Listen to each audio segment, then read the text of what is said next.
नमस्कार दोस्तों, मैं भगवद गीता का चैप्टर 4 ज्ञान कर्म संन्यास योग स्टार्ट करने जा रहा हूँ, जिसमें 21 से 30 तक के श्लोकों को एक्सप्लेन किया जाएगा। तो चलिए स्टार्ट करते हैं। श्री कृष्ण अर्जुन से कहते हैं, हे अर्जुन, जिसका अंतःकरण और इंद्रियों सहित शरीर जीता हुआ है और जिसने समस्त भोगों की सामग्री का परित्याग कर दिया है, ऐसा आशा रहित पुरुष केवल शरीर संबंधी कर्म करता हुआ भी पापों को नहीं प्राप्त होता। जो बिना इच्छा के अपने आप प्राप्त हुए पदार्थ में सदा संतुष्ट रहता है, जिसमें ईर्ष्या का सर्वथा अभाव हो गया है, जो हर्ष शोक आदि द्वंद्वों से सर्वथा अतीत हो गया है, ऐसा सिद्धि और असिद्धि में सम रहने वाला कर्मयोगी कर्म करता हुआ भी उनसे नहीं बंधता।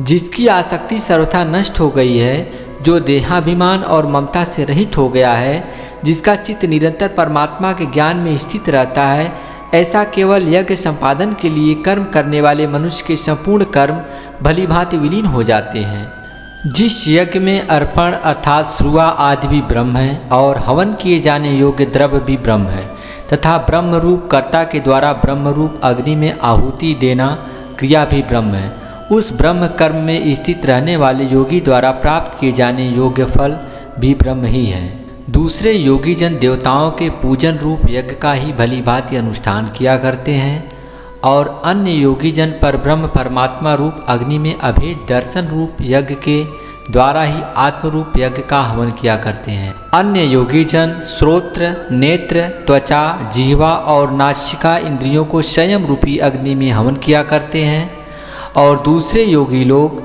शब्द स्पर्श रूप रस और गंध विषयों को इंद्रिय रूपी अग्नि में हवन किया करते हैं। दूसरे योगी जन इंद्रियों की संपूर्ण क्रियाओं को और प्राणों की समस्त क्रियाओं को ज्ञान से प्रकाशित आत्म संयम योग रूप अग्नि में हवन किया करते हैं।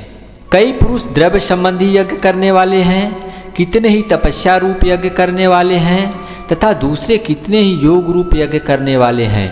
कितने ही अहिंसादि तीक्ष्ण व्रतों से युक्त यत्नशील पुरुष स्वाध्याय रूप ज्ञान यज्ञ करने वाले हैं। दूसरे कितने ही योगी जन अपान वायु में प्राण वायु को हवन करने वाले हैं। प्राण वह श्वास है जिसे आप भीतर खींचते हैं और अपान वह श्वास है जिसे आप बाहर छोड़ते हैं। वैसे ही अन्य योगी जन प्राण वायु में अपान वायु को हवन करते हैं तथा अन्य कितने ही नियमित आहार करने वाले प्राणायाम परायण पुरुष प्राण और अपान की गति को रोककर प्राणों को प्राणों में ही हवन किया करते हैं। ये सभी साधक यज्ञों द्वारा पापों का नाश करने वाले और यज्ञों को जानने वाले हैं।